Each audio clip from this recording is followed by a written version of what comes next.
replacing an air filter on the Nissan Qashqai 1.6 petrol J10.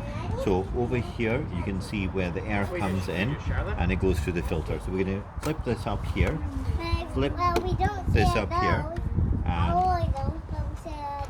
that will release this section here, which goes backwards and up to reveal the dirty filter. Now, one thing to note is, if you memorize what that is, this is the foam part. You can see how dirty this is, and if you look at that, that's not very clean. So the replacement one will look exactly the same.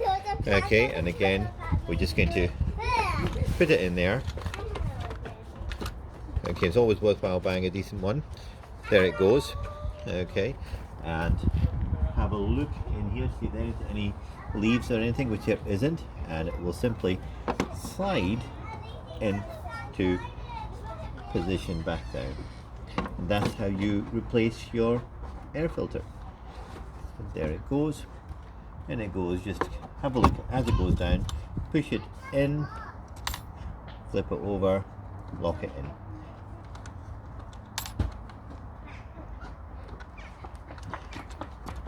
So it should just go in, and we just do that again. In it goes, lock it in,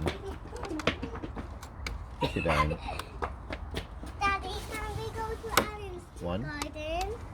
No, darling. We're not allowed. Can we see There you go. Alan's All done. bunny?